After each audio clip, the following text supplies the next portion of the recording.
Misteryoso pa rin ang dahilan ng kamatayan ng sikat na vlogger na si Estong.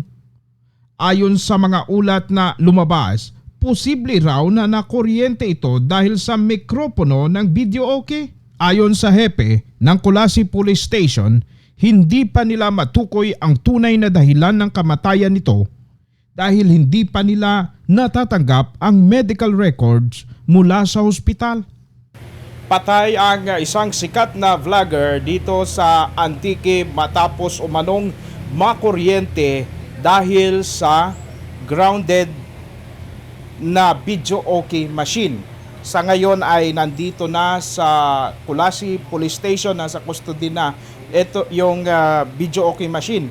Ang sinasabi kanina ni Hepe na kinonfiscate muna nila ito dahil nagpapatuloy pa ang investigasyon at para ma-preserve yung anumang ebidensya habang hinihintay pa kung ano nga ba talaga ang nangyari sa sikat na vlogger na si Estong.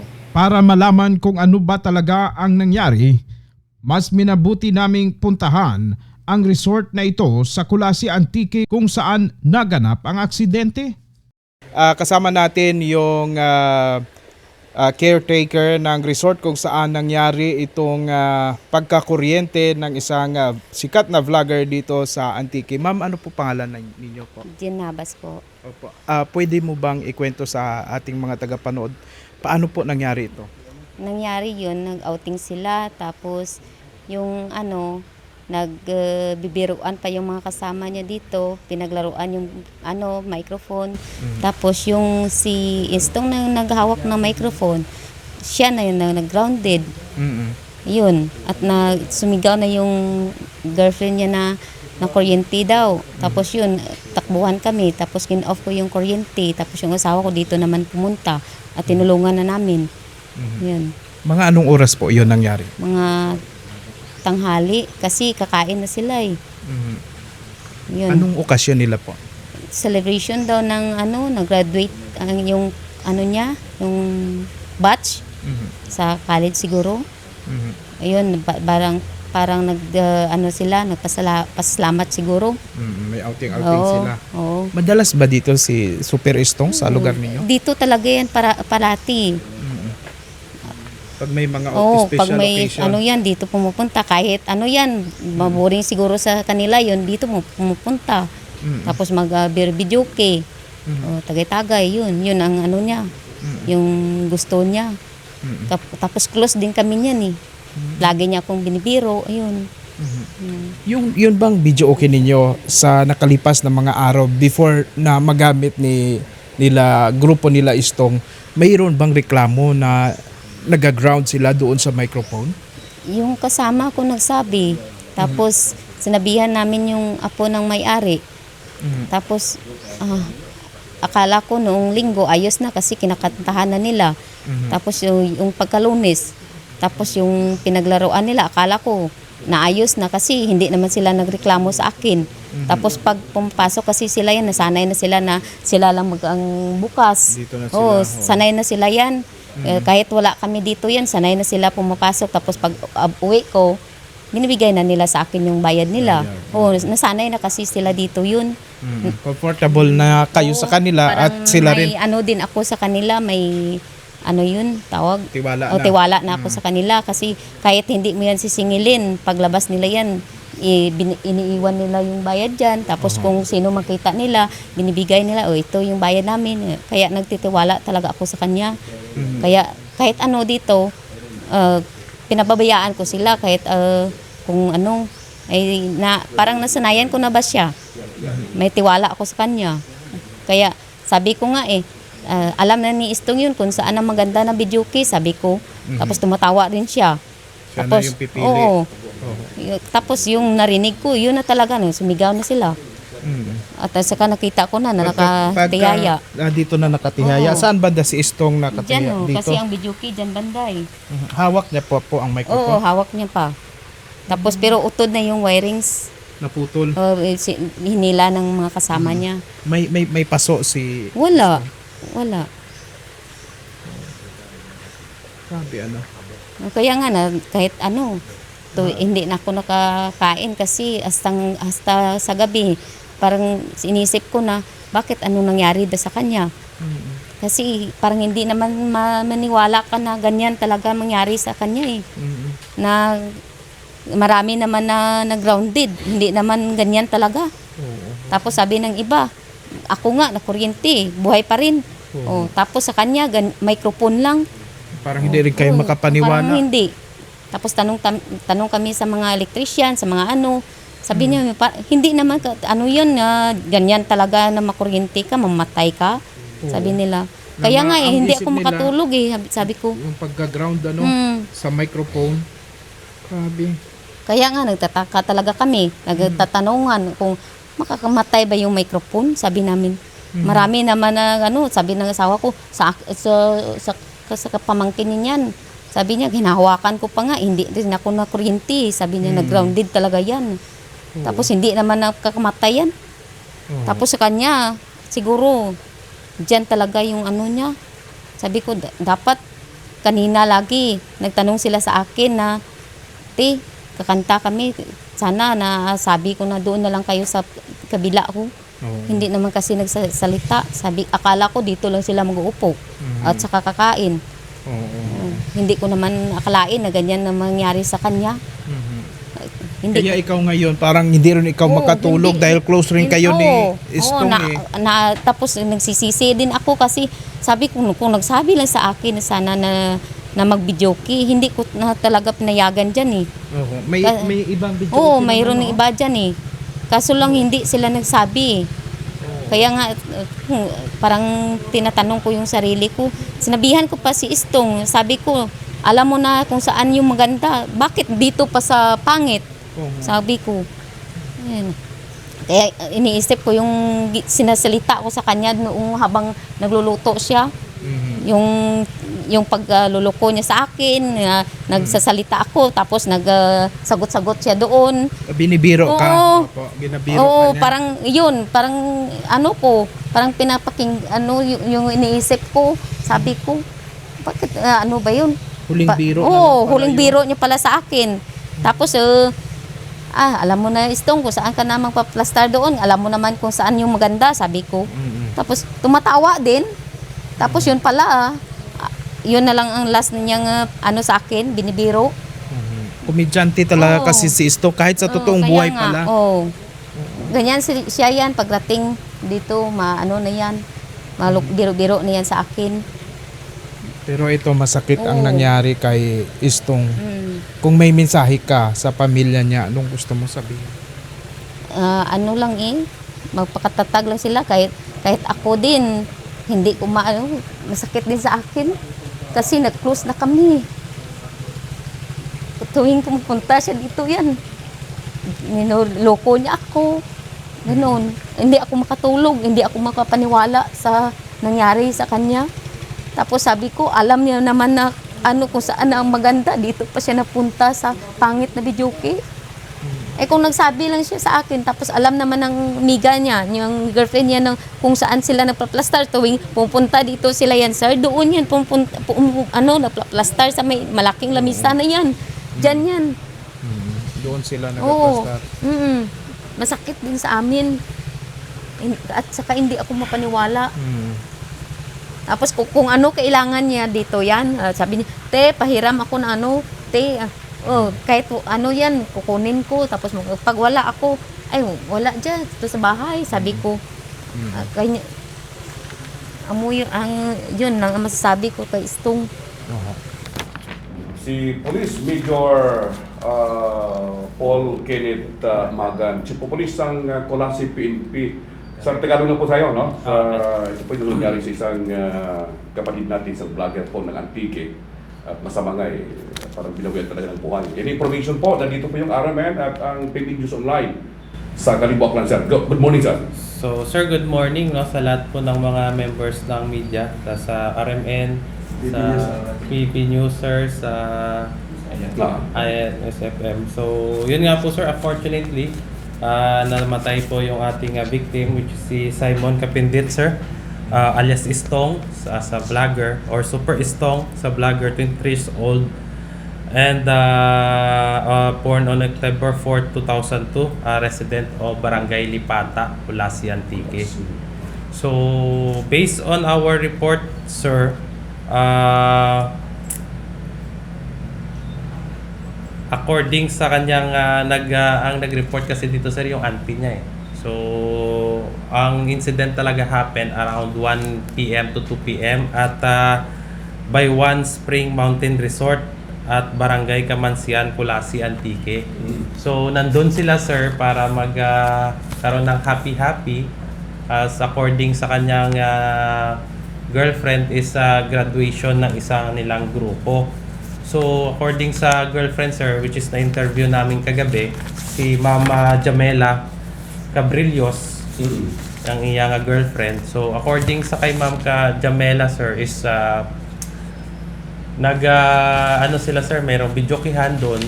Then mga ano lang sila siguro, bago lang sila doon sir sa area, walang nagsi-set up pa lang sila para sa kanilang party. So, unang kumuha sir is yung kanyang pinsan Ng microphone. microphone. Oo po.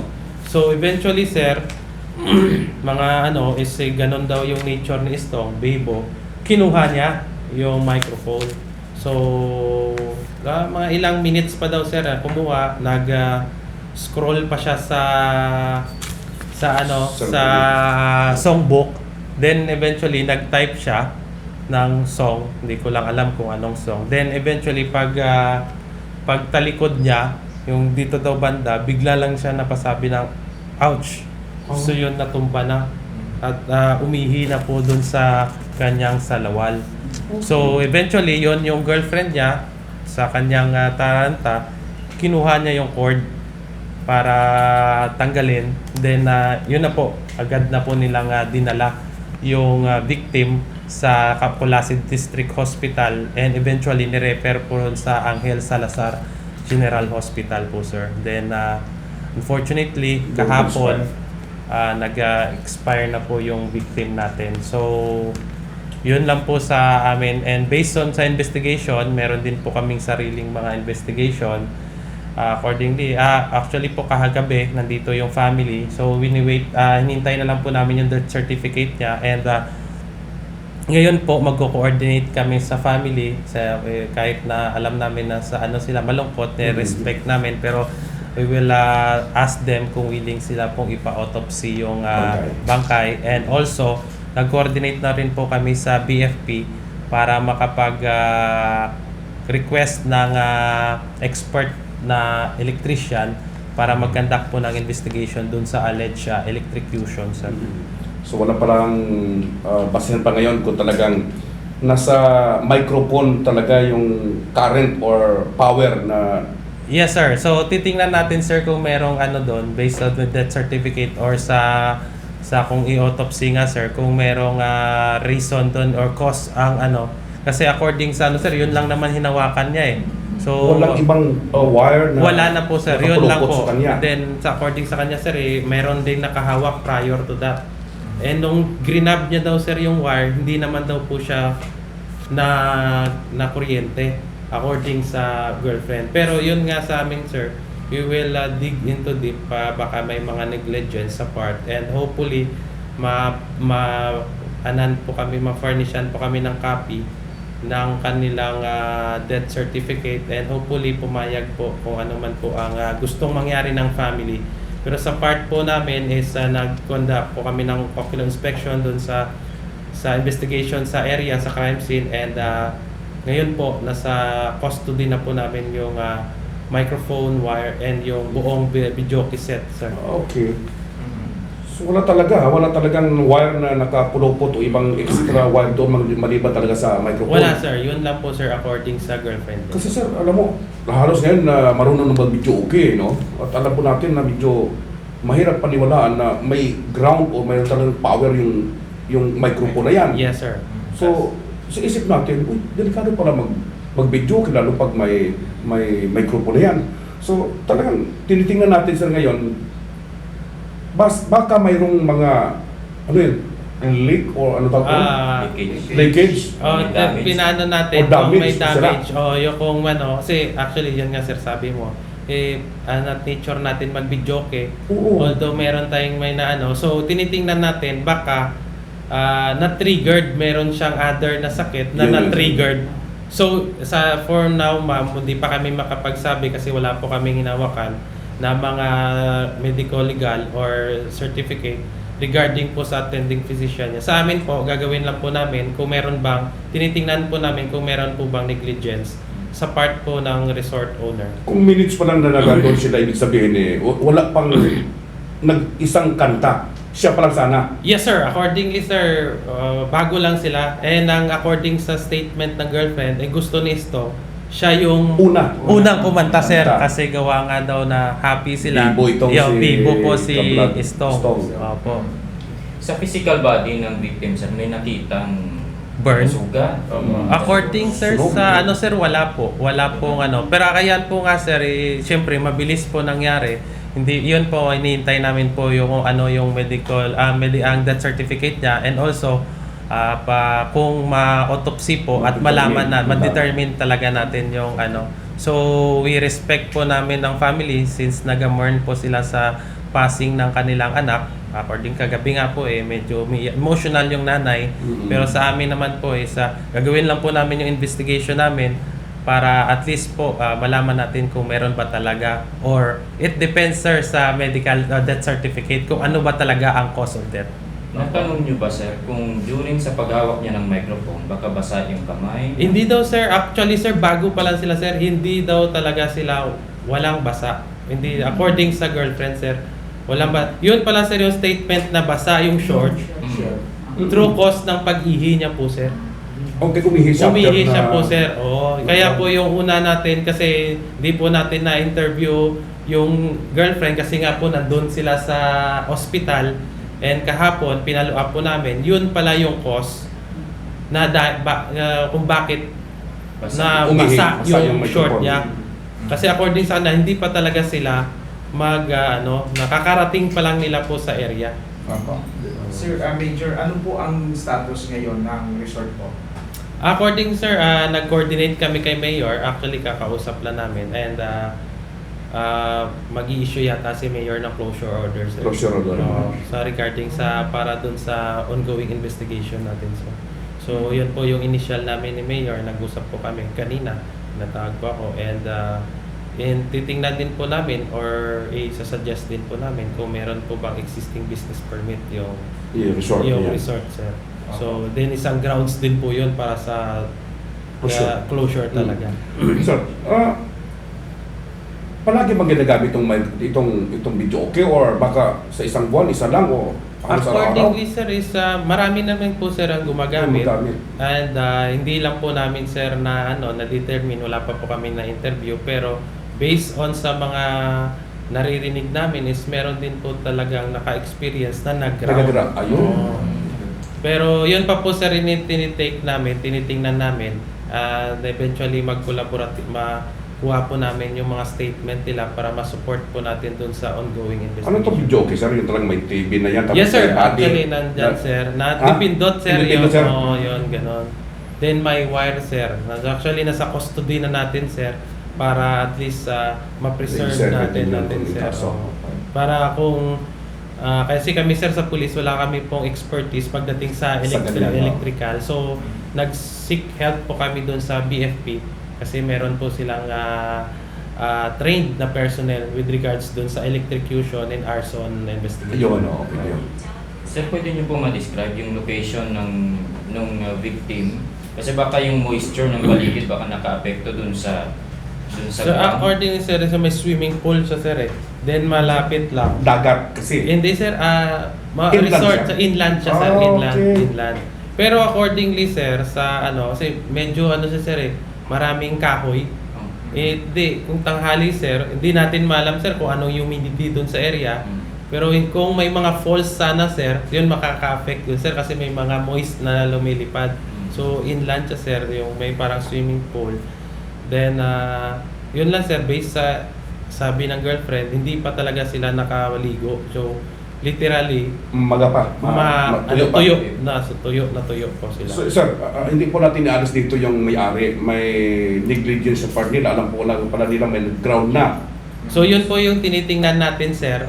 Yun po sa investigation namin, hindi ko pa po ma-divulge, pero yun po yung nilulook forward namin, sir. Yung i-establish natin, sir, kung merong negligence sa part ng owner and to give justice naman po doon sa ano. Pero it depend pa rin po sa amin, ongoing pa rin po investigation, and we will coordinate po sa family nila kung ano po ang kanilang gustong mangyari po. Opo. Sir, may nakulik kayo na evidence like CCTV po? Actually, sir, wala pa po. Kasi walang CCTV sa area. Pero may nakuha po namin yung ano, sir, yun nga, sir, yung video kiss. Walang nagbibideo sa kanila doon? Wala pa namin, sir. sayang. Kasi parang biglaan lang, sir. Yung parang pagdating nila doon, sir, according nga sa girlfriend, is mga 5 minutes pa lang sila sa area, sir, o 10 minutes. Bago pa lang talaga. Bago pa lang. Nagsiset up pa lang sila. Parang ganun. So, yun pa po, sir. Ongoing pa po namin. Ongoing pa po yung ocular inspection natin doon sa area, sir. Nagagather pa po tayo ng evidence, and yun din po yung priority natin ngayon sa sa araw na sa Kulasi MPS po. Yung may-ari ng resort, sir, nakuna na rin po ninyo ng statement po regarding Sa ngayon, sir, wala pa, sir. Is yung nakuha lang po namin, sir, is yung caretaker at yung may-ari ng Bidyokian. So, Anong videoke? Hindi sa kanila? hindi, sir. Ririntahan lang din. Parang ano, sir, yung ang usapan, sir, is according sa may-ari ng Bidyokian, sir, is nakalagay lang doon. Yun, kung ano po, sir, yung 40-60 parang ganun. Yes, sir, kung ano pong kita, hati sila. Kasi hulog-hulog. Opo, sir. Ayun. Daya dati na gano'n yun. 40 yung may-ari. Parang wala silang talagang written agreement. Parang ganun lang, sir, na kung ano, ang meron lang sila certain agreement kung magkano yung kita sa buwan na to, hati lang sila, sir. So paano yan, sir? Kasi yung may-ari ng resort is nagre-rent lang o para may ganyong agreement sila. So yung may-ari pwede din managot in kaso, sir? Yes, sir.